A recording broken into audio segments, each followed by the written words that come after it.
최근에 법률신문에 난파된 로스쿨이라는 기사가 났어요. 저와 연수원 동기인 한국외국어대학교 이창영 교수가 쓰신 글인데 간략히 소개해 드릴게요.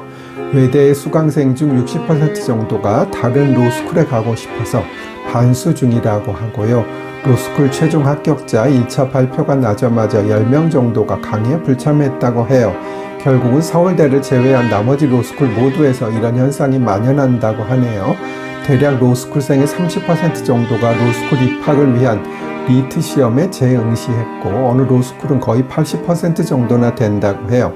이는 로스쿨이 서열화가 그만큼 심하다는 것이겠지요. 대형 로펌에 취업하는 데 있어 학벌이 그만큼 중요하다는 것이고요. 그래서 로스쿨 교육이 많이 비정상적으로 되어 있다는 기사 내용이었어요. 서행위 소송이 사실 꽤 많이 있습니다. 이론으로 설명하는 것은 어려우니 먼저 예를 들어봐 드릴게요. 예를 들어 이현이는 태훈이한테 갚을 돈이 10억 원이 있고 10억 원짜리 집이 하나 있었어요. 그래서 태훈이는 마음속으로 이현이는 적어도 저 집 하나 있으니 10억 원은 받을 수 있겠다 생각하고 있었어요. 그런데 어느 날 이현이가 지인 강욱이한테 그 집을 증여를 하고 등기를 넘겨버렸어요. 즉 거저 준 거죠. 이런 경우에 태훈이의 기대를 보호하기 위해 태훈이는 이현이와 강욱이와의 증여 계약을 취소하고 등기 명의를 강욱이에게서 이현이에게로 다시 옮기라는 소송을 제기할 수 있어요. 그렇게 되면 태훈이는 이현이에 대한 10억 원의 채권을 다시 변제받을 재산을 확보하게 되는 것이지요. 다음번부터 여러 회에 걸쳐 설명드릴게요. 사해행위라 하면 채권자를 해함을 알면서 행한 채무자의 법률행위라고 설명되고 있어요. 1192편에서 설명드린 사례를 생각해 보시면 되고요. 참고로 사해는 사전에는 속임수로 남에게 손해를 입히는 일이라고 되어 있어요. 사행위의 결과 채권의 공동담보가 부족해지거나 이미 부족한 공동담보가 한층 더 부족하게 되어 채권자의 채권을 완전히 만족시킬 수 없게 되는 경우에 인정되는 것이에요. 성립 요건을 설명드릴게요. 먼저 재산권을 목적으로 하는 행위여야 해요. 즉 매매, 증여, 대물변제, 저당권 설정과 같이 직접 재산권을 목적으로 하는 행위여야 해요.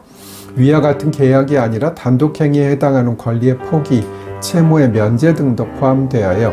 계약이라 하면 두 사람의 의사가 합치가 있어야 하는 것이에요. 반면 단독 행위는 단독으로 하는 것이고요. 전의 쇼츠에서 이어집니다. 따라서 직접 재산권과 관련이 없는 혼인, 입양, 인지 등의 경우에는 취소할 수 없어요. 입양이나 인지를 하면 자식이 생기므로 부양해야 할 돈이 더 많이 들겠지만 이것은 재산권이 아니므로 이런 것을 취소할 수는 없어요.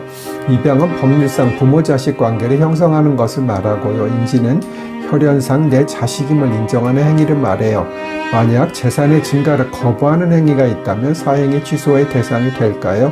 예를 들어 채무자의 노무 제공을 거부한다거나 상속의 포기, 증여 또는 유증의 거절 등이 취소의 대상이 될 수 있느냐는 것인데요. 이는 재산 증가를 거부하는 당사자의 자유 결단이므로 취소의 대상이 되지 않아요. 다음 쇼츠에서 조금 더 설명드릴게요. 전의 쇼츠에서 이어집니다. 다만 상속재산 분할 협의를 하면서 부당하게 상속을 적게 받는 것은 취소할 수 있고요.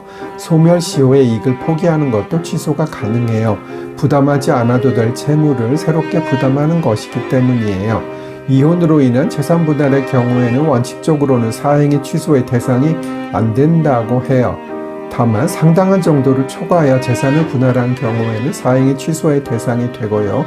통상적으로 오래 산 부부는 50%씩 분할받는 것이 보통인데 부부가 이혼하면서 재산의 90%를 아내에게 주는 것으로 분할을 했고 남편이 다른 사람에게 채무를 많이 지고 있다면 사행위 취소가 될 수 있어요.